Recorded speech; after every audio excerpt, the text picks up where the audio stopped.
Very good morning everyone team. Trump చాలా అన్‌స్టేబుల్‌గా ఉంటారని prove చేయడానికి ఈరోజు ఇంకో ఈవెంట్ కూడా జరిగింది. 7:00కి అతని స్పీచ్ మొదలవుతుంది. ఈవెన్ నేను ఈరోజు ప్రీ మార్కెట్ కూడా లేట్‌గా రికార్డ్ చేయడానికి కారణం అదే. బికాజ్ 7:00కి తను ఇచ్చే స్పీచ్ ఏదైతే ఉందో అది కంప్లీట్‌గా తెలుసుకొని చెప్దాం. ఎందుకంటే ముందే వీడియో రికార్డ్ చేస్తే ఆ తర్వాత అదొచ్చి మళ్ళీ మార్కెట్ రియాక్ట్ అయ్యి వేస్ట్ అని. ఎగ్జాక్ట్‌లీ అతను చేసిన స్టేట్మెంట్స్‌కి గిఫ్ట్ నిఫ్టీ సడెన్‌గా 500 పాయింట్ల గ్యాప్ డౌన్‌కి వెళ్ళిపోయింది. ఇప్పుడు ప్రెజెంట్ రైట్ నౌ నేను రికార్డ్ చేసిన టైంకి 500 చూపెడుతుంది. మేబీ 9:15కి వచ్చేసరికి 600-700 పాయింట్లు గ్యాప్ డౌన్ అయినా మనం ఆశ్చర్యపోవాల్సిన అవసరం లేదు. ఈవెన్ డౌ జోన్స్ అయితే 500 పాయింట్ నెగెటివ్ సైడ్ కరెక్షన్ వచ్చేసింది. Nasdaq 318, European markets negative, Asian markets big crash అవుతున్నాయి. అసలు ట్రంప్ చేసిన స్టేట్మెంట్స్ ఏంటి? అండ్ ఈవెన్ మీరు చూస్తే బ్రెంట్ ఆయిల్ అయితే 5% పెరిగింది. ఆల్మోస్ట్ 106కి వెళ్ళిపోయింది. సిల్వర్ 2.5% ఆల్మోస్ట్ క్రాష్ అయింది. సో గోల్డ్ 2.5% క్రాష్ అయింది. సిల్వర్ 4.5% క్రాష్ అయింది. ఇవన్నీ కనెక్ట్ చేసి సింపుల్ చెప్తాను. ఈరోజు లెవెల్స్ కన్నా ఎక్కువ న్యూస్ అప్డేటే ఇంపార్టెంట్. దీని గురించి మాట్లాడదాం. అండ్ మోర్ ఓవర్ ఇంకోటి ఏంటంటే, ఈరోజు ఈ వీడియోలో నేను కవర్ చేసిన న్యూస్ అప్డేట్స్ అన్నీ మీకు హెల్ప్ అయిందని కానీ మీరు ఫీల్ అయితే డెఫినెట్గా వీడియోని లైక్ చేయండి. ఛానల్ ఇంకా సబ్స్క్రైబ్ చేసుకోకుండా వీడియో చేస్తూ ఉంటే ఛానల్ కూడా సబ్స్క్రైబ్ చేసుకోండి. ఇదే వీడియో మీ ఫ్రెండ్స్ ఆర్ మీ రిలేటివ్స్ షేర్ చేస్తే హెల్ప్ అవుతుంది అనుకుంటే వాళ్ళకి కూడా షేర్ చేయండి. Without any delay let's get into our analysis. First one last నైట్కి వచ్చేద్దాం. దాని తర్వాత ఇది మాట్లాడదాం.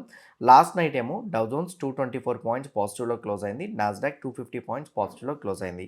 యాక్చువల్గా గ్లోబల్ మార్కెట్స్ అన్ని పాజిటివ్ సైడ్ టర్న్ అవ్వడానికి రీజన్ ట్రంప్ వచ్చేసరికి 2-3 వారాల్లో యుద్ధాన్ని కంప్లీట్ చేసేస్తాను. నాకు స్ట్రైట్ ఆఫ్ హార్మోన్స్తో సంబంధం లేదు.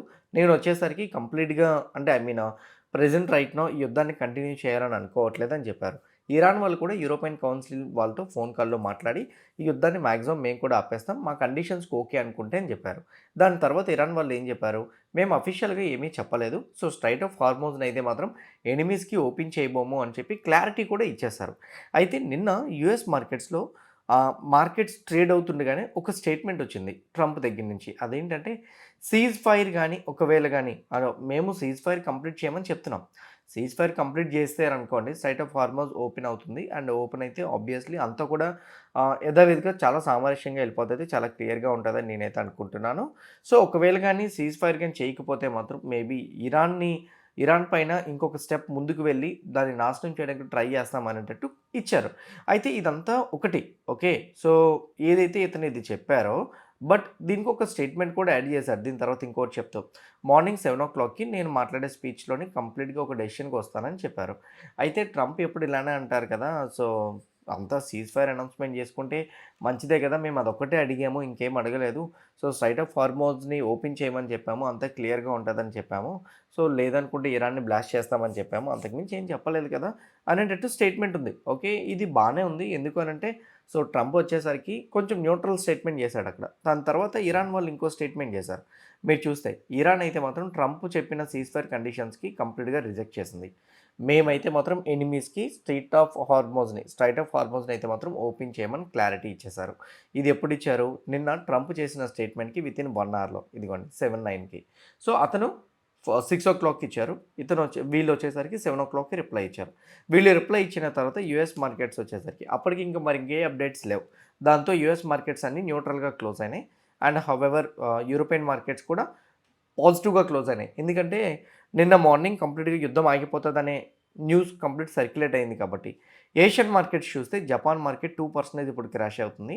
మొత్తం ఏషియన్ మార్కెట్స్‌లో China markets, Hang Seng, Hong Kong market గాని, టైవాన్ క్లోజ్ అయ్యింది. మిగతావన్నీ కూడా నెగెటివ్‌లో ట్రేడ్ అవుతున్నాయి. నౌ ఇండెక్స్ ఫ్యూచర్స్‌లోకి వెళ్దాం. డవ్ ఫ్యూచర్స్, నాస్డాక్ ఫ్యూచర్స్ పరంగా మార్కెట్‌లో ఏం జరిగిందనేది. కరెంట్‌లీ ఇప్పుడు డౌ జోన్స్ సడెన్‌గా 420 పాయింట్స్ క్రాష్ అయిపోయింది. నాస్డాక్ ఏమో 300 పాయింట్స్ క్రాష్ అయిపోయింది. యూరోపియన్ మార్కెట్స్ క్రాష్ అయిపోయినాయి. ఏషియన్ ఫ్యూచర్స్ కూడా క్రాష్ అవుతున్నాయి. అండ్ గిఫ్ట్ నిఫ్టీ అయితే 22,830 నిన్న మనకి క్లోజ్ అయింది. కరెంట్‌లీ 22,353. 470 పాయింట్లు గ్యాప్ డౌన్ ఓపెనింగ్ చూపెడుతుంది. ఒకానొక స్టేజ్‌లో 530 పాయింట్లు గ్యాప్ డౌన్ ఓపెనింగ్‌కి వెళ్ళిపోయింది.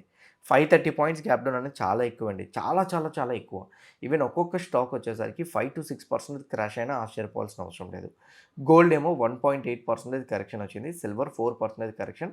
సడెన్‌గా బ్రెంట్ ఆయిల్, క్రూడ్ ఆయిల్ కూడా నెగెటివ్‌గా ఆహ్, ఉన్నవి కాస్త మొత్తం పాజిటివ్ సైడ్ వెళ్ళిపోయినాయి. అండ్ యూఎస్‌డిఐఎన్ఆర్ ఇంకా అప్డేట్ అవ్వలేదు. నాకు తెలిసి ఇండియన్ రూపీ 94కి హిట్ అయిపోతది ఈరోజు.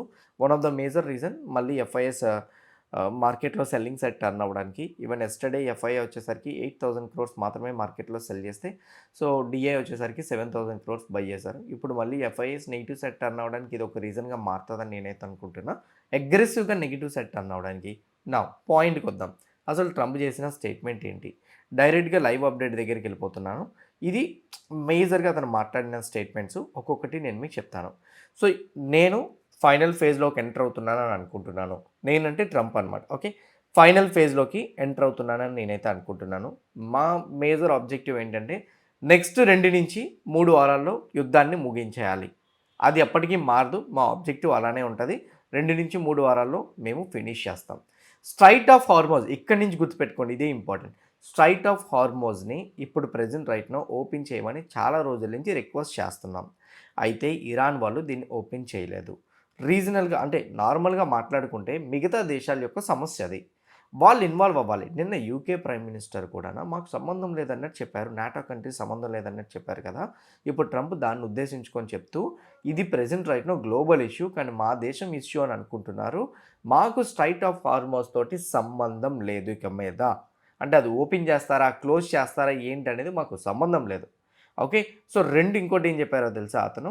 Iran present right now cease ఫైర్‌కి అంగీకరించట్లేదు. కండిషన్స్‌ని కూడా అంగీకరించట్లేదు. సో, ఇరాన్ వచ్చేసరికి ఈ డిప్లొమసీ టాక్స్‌ని ఫెయిల్ చేసుకుంటుంది. ఇలా గాని జరిగితే stone age back to the stone ages అని అన్నారు చూసారా? అంటే సింపుల్ చెప్పాలనుకుంటే ఇదివరకు మేము ఎట్లయితే అటాక్స్ చేశామో అక్కడికి మళ్ళీ మేము సిద్ధపడుతున్నాం. మళ్ళీ అదే సిద్ధపడుతున్నాం. ఇంకోటి యూఎస్ ఇప్పటివరకు ఇరాన్ ఆయిల్ ఇన్‌ఫ్రాస్ట్రక్చర్స్‌ని అవాయిడ్ చేసింది. సైట్ ఆఫ్ హార్మోజ్‌ని ఓపెన్ చేయమనడం కోసం. ఇప్ ఇప్పుడు ప్రెజెంట్ రైట్ నౌ మేము క్రిటికల్ ఇన్‌ఫ్రాస్ట్రక్చర్స్ మీద అటాక్ చేస్తాము. ఎలక్ట్రిక్ జనరేటింగ్ ప్లాంట్స్ ఏవైతే ఉన్నాయో వాటి మీద కూడా అటాక్స్ చేస్తామని క్లియర్ కట్‌గా చెప్పేశారు. ఏదైతే ఈ స్టేట్మెంట్ చేశారో ఇప్పుడు ప్రెజెంట్ రైట్ నౌ మార్కెట్‌లో ఒక బిగ్ కాషియస్ క్రియేట్ అయింది. ఎందుకంటే వరల్డ్ వార్ 1, వరల్డ్ వార్ 2 తర్వాత ఇప్పటి వరకు కూడాను ఇన్‌ఫ్రాస్ట్రక్చర్స్ మీద అటాక్స్ అనేది జరగలేదు. ఎలక్ట్రిక్ జనరేటింగ్ ప్లాంట్స్ మీద అటాక్ చేస్తే క్రూడ్‌ని కంప్లీట్‌గా రిఫైనింగ్ చేయడం కూడా అవ్వదు, డిగ్గింగ్ చేయడం కూడా అవ్వదు అని చెప్పి దాని మీదే అటాక్ చేస్తామని చెప్పారు. దాని మీద గాని అటాక్ చేస్తే ఇరాన్ వాళ్ళు ఇదివరకే వార్నింగ్ ఇచ్చారు. ఏంటి? మీరు గాని మా పవర్ ప్లాంట్స్ మీద గాని, ఎలక్ట్రిక్ ప్లాంట్స్ మీద గాని లేదా మా యొక్క న్యూక్లియర్ సైట్స్ మీద గాని అటాక్ చేస్తే మీరు మాకు దేని మీదైతే అటాక్ చేశారో రిటైలేషన్ అంటే మీకు కూడా అదే దాని మీద అటాక్స్ చేస్తామని క్లియర్‌గా ఇరాన్ ఆ రోజు స్టేట్మెంట్ చేసింది. ఆ రోజు చేసిన స్టేట్మెంట్‌కి ఈరోజు భయపడకుండా ఇరాన్ వాళ్ళు ఉంటే ఇప్పుడు ప్రెసిడెంట్ ట్రంప్ వచ్చేసరికి ఏదైతే స్టేట్మెంట్ చేశారో ఇది ఇంకా బిగ్ కాషియస్‌గా క్రియేట్ చేసింది. ట్రస్ట్ మీ నిజంగా గాని ఇప్పటివరకు ఇంకా అటాక్ చేయలేదు. ఒకవేళ ఈరోజు ఈవినింగ్ 5 లోపు ఎలక్ట్రిక్ జనరేటింగ్ ప్లాంట్స్‌ని గాని ఒకవేళ గాని అటాక్ చేస్తే మాత్రం ఇంకొక వరల్డ్ వార్ స్టార్ట్ అయినా ఆశ్చర్యపోవాల్సిన అవసరం లేదు. చాలా బిగ్ డిసాస్టర్ అవుతది మార్కెట్స్‌కి. ఈవెన్ కోవిడ్ కంటే మార్కెట్స్‌లో క్రాష్ చూసే ఛాన్స్ ఉంటది. అయితే ట్రంప్ చెప్పే స్టేట్మెంట్స్ వచ్చేసరికి ఎప్పుడు స్టేబుల్ కాదు.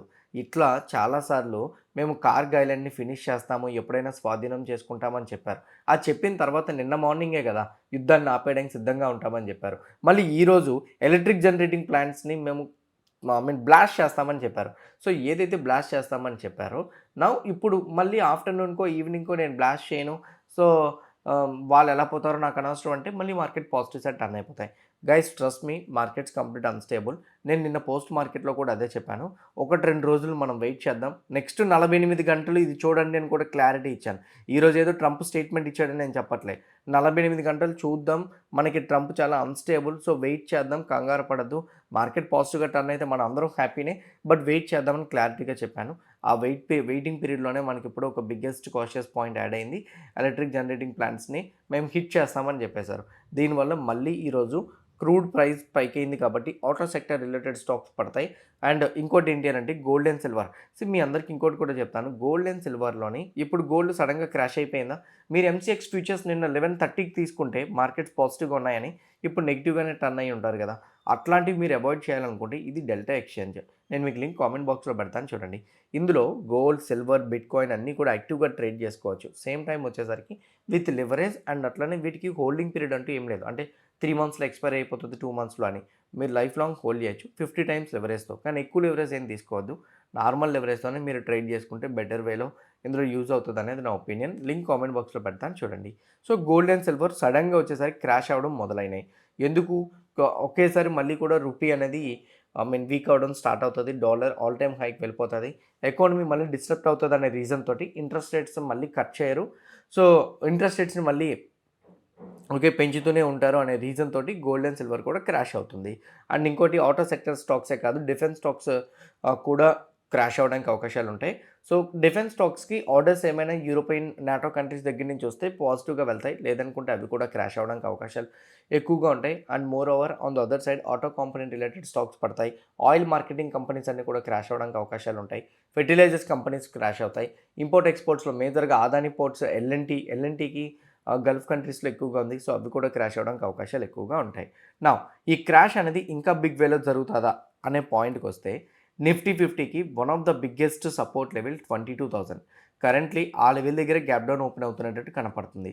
గుర్తుపెట్టుకోండి, ఒకవేళ 22,000 లెవెల్ గాని బిగ్ వేలో క్రాష్ అయితే ఈరోజు డే ఎండ్‌కి గాని 22,000 లెవెల్ గాని క్రాష్ అయితే మాత్రం బిగ్ ఫాల్ చూస్తాం. అయితే ఇంకొకటి గుర్తుపెట్టుకోండి, ఈరోజు సెన్సెక్స్ ఎక్స్‌పైరీ ఉంది. అండ్ దీనికి ఇంకో పాయింట్ కూడా మనం గుర్తుపెట్టుకోవాల్సింది, ఫ్రైడే హాలిడే, రేపు holiday, Saturday holiday, Sunday holiday. Long weekend వచ్చినప్పుడు మార్కెట్స్ ఎప్పుడు రిస్క్ తీసుకోవు, నెగెటివ్‌గానే క్లోజ్ అవుతాయి. రికవరీ అనేది కష్టం అంటిల్ అండ్ అన్లెస్ ట్రంప్ మళ్ళీ పాజిటివ్ స్టేట్మెంట్స్ చేయనంత వరకు. Okay. So, market maybe bear momentum continue అవుతదని అనుకుంటున్నా. ఈరోజు బ్లడ్ బాత్ మేబీ చూడొచ్చు. ఓకే. 100% గ్యాప్ డౌన్ అయితే చాలా పెద్దగా ఉంటది. అయితే ఒక్కటి గుర్తుపెట్టుకోండి, ఏ స్టేట్మెంట్ అయినా గానీ మళ్ళీ మార్కెట్‌ని పాజిటివ్ సైడ్ ట్రిగ్గర్ చేయడానికి చేయొచ్చు. Try to avoid the market and పొజిషన్స్‌ని క్యారీ ఫార్వర్డ్ చేయొద్దు. ఏదైనా జరగొచ్చు. సో, ఏ టైంలో అయినా స్టేట్మెంట్స్ రావచ్చు. 3 రోజులు మార్కెట్ సెలవు. సో, చాలా పెద్ద ఇంపాక్ట్ ఉండొచ్చు. బెటర్ మార్కెట్స్‌ని అవాయిడ్ చేయడానికి ట్రై చేయండి.